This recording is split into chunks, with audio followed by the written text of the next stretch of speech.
Bab 305. Aku akan mengantarmu padanya. Claire Sen. Tidak, tidak mungkin. Kamu terluka parah, aku tidak bisa pergi kemanapun. Jika dia pergi saat ini, atau jika Daphne mengantarnya ke perjamuan, mungkin hati nuraninya akan terganggu seumur hidup ini. Dia tidak ingin menjadi orang yang tidak benar. Bodoh.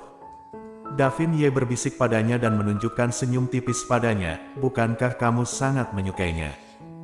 Kakak membantumu. Tidak. Claire Sen menggelengkan kepalanya dengan kuat. Senyum pahit dan senyum mencela Daphne membuatnya sedih seketika. Kemudian menggelengkan kepalanya, air matanya tiba-tiba jatuh. Aku tidak butuh kakak. Kakak hanya perlu berbaring dan memulihkan diri di rumah sakit. Bukankah kakak sudah mengatakan?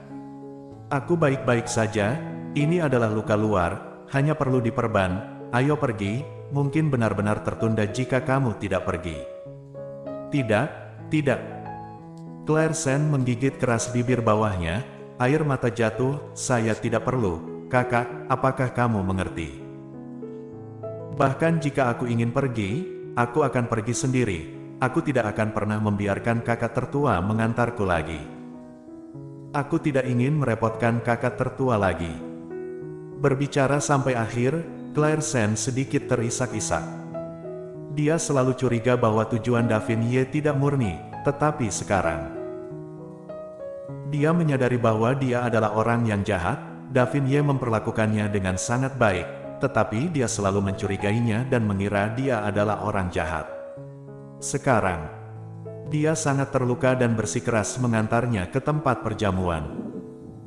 Perawat kecil bersembunyi dari samping menonton adegan ini. Karena dia masih muda, dia terharu sampai menangis. Itu benar-benar menyentuh. Awalnya, dia pikir keduanya adalah pasangan, tetapi dia tidak menyangka mereka bukan. Tidak hanya itu, pria ini jelas membantu wanita ini dengan pria lain. Itu benar-benar menyentuh. Berapa banyak keberanian yang dibutuhkan untuk mengantar wanita tercinta menuju pria lain. Jangan menangis. Daphne mengerutkan kening tanpa sadar ketika melihatnya menangis. Dia benar-benar mempertimbangkan ini untuknya, tetapi dia tidak menduga bahwa dia akan menolak sarannya. Jika kamu terus menangis, waktu terus berlalu, ayo pergi, aku akan mengantarmu ke tempat perjamuan. Kemudian aku akan kembali ke rumah sakit untuk beristirahat. Bagaimana? Claire Sen masih menggelengkan kepalanya dengan kuat, tetapi detik berikutnya Daphne menahan pergelangan tangannya dan menariknya untuk berjalan keluar. Wajah Claire Sen langsung pucat, tiba-tiba bereaksi, kakak, aku tidak mau pergi, kamu lepaskan aku bisa pergi sendiri, lepaskan aku. Perawat kecil itu tidak bisa menahan tangis. Meskipun Daphne terluka, tetapi sebagai seorang pria, dia masih memiliki banyak tenaga. Claire Sen tidak bisa melawannya sama sekali, karena dia terluka dan tidak berani terlalu melawannya, hanya bisa ditarik ke depan olehnya. Meskipun dia menariknya seperti orang baik-baik saja, Claire Sen dapat dengan jelas merasakan bahwa langkah Daphne saat ini tidak stabil seperti sebelumnya. Dia pasti terluka lebih parah dari yang dia kira, dan apa yang dikatakan perawat padanya sebelumnya membuat dia semakin percaya bahwa Daphne pasti dengan sekuat tenaga bertahan untuk mempertahankan penampilan saat ini. Jika dia tidak menghentikannya, bagaimana tubuhnya bisa menahannya? Bahkan jika dia bisa menahannya, itu hanya keinginannya, dan tubuhnya tidak tahan sama sekali. Kakak, hentikan, ada yang ingin kukatakan padamu. Kakak, Daphne. Claire Sen akhirnya memanggil namanya karena marah. Napas Daphne tidak stabil, tetapi langkahnya benar-benar berhenti. Dia menoleh dan menatap Claire Sen dengan sedih. Claire Sen juga terengah-engah, dengan air mata di sudut matanya. Dengarkan aku tahu kakak melakukan ini untuk kebaikanku sendiri. Aku bisa pergi dengan mobil, dan kakak tertua akan kembali ke bangsal dan beristirahat. Atau, aku tidak akan pergi lagi, oke? Berbicara tentang ini, Claire Sen tersenyum dan berkata kepada Daphne, tidak masalah jika aku tidak pergi menemui Colden. aku dengan dia adalah suami istri, aku bisa menjelaskan masalah ini kepadanya nanti, kakak. Aku tidak pergi, aku akan menemanimu kembali ke bangsal untuk beristirahat. Dia ingin menarik Davin Ye kembali, tetapi tubuh Davin Ye hanya berdiri diam, tidak peduli bagaimana dia menariknya. Akhirnya, Claire Sen tidak bisa menahan tangis. Davin Ye, aku benar-benar tidak membutuhkanmu untuk melakukan banyak hal untukku. Jangan lakukan ini, oke?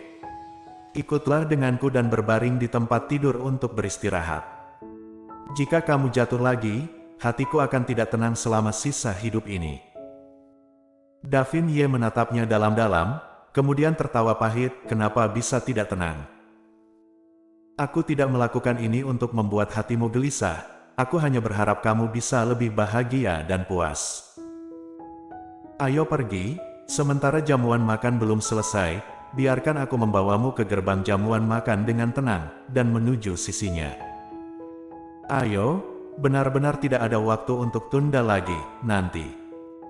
Aku membuang-buang waktu denganmu di sini, dan kamu tidak akan bisa bertemu Colden. Claire Sen berdiri diam, dia tidak bergerak sedikit pun, dia benar-benar tidak bisa melakukan hal-hal kejam seperti itu. Claire, semua ini keinginanku sendiri, aku tidak bisa memberimu kebahagiaan, aku bisa melakukan sesuatu untukmu, kan? Dan satu-satunya hal yang bisa kulakukan untukmu saat ini adalah mengantarmu kembali kepadanya dengan tanganku sendiri, bukan? Membiarkanmu menemaniku di sini untuk mengkhawatirkan sesuatu. Jika kamu tidak pergi, mungkin lukaku ini tidak akan bisa sembuh, uhuk-uhuk. Setelah itu, Davin Ye batuk dengan keras, tubuhnya yang sudah kurus tampak tidak bisa berdiri stabil. Claire Sen menjadi pucat karena ketakutan, dengan cepat mengangguk dan berjanji kepadanya, oke, aku menyetujuimu. Kamu akhirnya setuju? Ayo pergi, tidak boleh terlambat. Tidak berdaya, Claire Sen benar-benar tidak bisa melawannya, daripada berada di angin dingin dan terus berbicara dengannya, lebih baik membiarkannya pergi bersamanya. Ayo naik taksi, kamu tidak cocok untuk mengemudi dalam keadaanmu saat ini, dan mobilmu. Kurasa kamu tidak bisa mengendarainya sekarang, karena ada di kantor polisi. Davin Ye tersenyum, oke. Aku akan mendengarkanmu. Kemudian mereka berdua menghentikan mobil di sisi jalan. Davin Ye tampak terluka ketika dia membungkuk dan masuk ke dalam mobil. Rasa sakit membuatnya berkeringat dingin, wajah Claire Sen memucat ketakutan, tidak apa-apa. Bagaimana kalau tidak perlu? Davin Ye menahan rasa sakit dan masuk ke mobil. Claire Sen tidak punya pilihan selain mengikuti. Apakah kamu benar-benar baik-baik saja? Davin Ye tersenyum paksa, aku bilang aku ingin mengantarmu padanya, aku akan melakukannya, Pak Sopir, pergi ke alamat ini. Kemudian Davin Ye memberitahu pengemudi tentang alamatnya dan berkata, ada kecelakaan mobil baru saja terjadi di jembatan, jadi kamu tidak bisa lewat di sana, kamu harus memutar jalan, usahakan secepat mungkin, tapi keselamatan adalah prioritas. Baiklah. Pengemudi itu mengangguk dan dengan cepat menginjak pedal gas. Duduk di dalam mobil, Claire Sen masih sangat gugup, dia menggigit bibir bawahnya. Seluruh hatinya dalam kekacauan sekarang, Davin Ye sangat terluka tetapi dia masih menemaninya ke perjamuan, tetapi dia sudah terlambat begitu lama, apakah Colden Ye masih akan menunggunya? Bersambung.